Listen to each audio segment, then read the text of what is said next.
Onun için line komutu ile üzerine iki köşeye tıklayarak Enter'a bastık. Aynısını burada da bu şekilde yaptık. Bir de burada da aynı işlem olacak. Bunu da yine böyle karşıya Enter, tekrar Enter ve böylece line komutuyla bunları çizebilirsiniz. Boşluk olarak kemer kısımlarında bu şekilde hallettik. Yalnız şurada bir neyimiz var arkadaşlar. Şurada boş bir yerimiz var. Burada ne olması lazım? Çift bir kapı olayı var.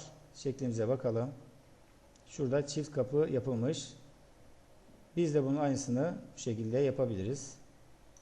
Bakalım o zaman. Biz de hemen bu işe başlamak için yine bir yerden bu kapıyı oluşturup yerine koyabiliriz. Evet, o zaman boş bir orta bir yerde buradaki kareleri oluşturmamız gerekiyor. Şekilde de aynı kare şeklindeydi. Yani tam ortada kare var. Bu kareler demir kapı olduğu zaman bu şekilde kare şeklinde olabiliyor. Kutu profil olduğu için. Ahşap kapı olduğu zaman da boydan boya uzun bir dikdörtgenler halinde olabilir.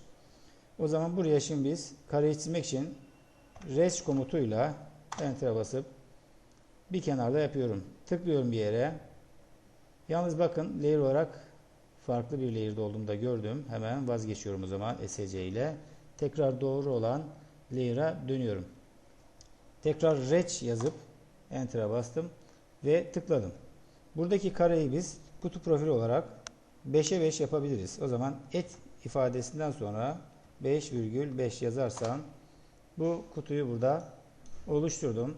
Şimdi bu kutuyu bu iki köşeye, iki çizginin ortasına koyabilirim. Bu çizgilerin ortasına koyabilirim.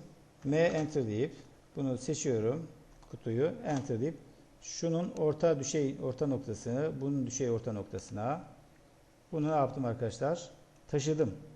Ama bize burası içinde lazımsa o zaman copy ile bunu yapabilirim. CO yazıp seçip Enter'a basıp bu sefer şu orta noktasını da bu karşıya saplayabilirim bu şekilde.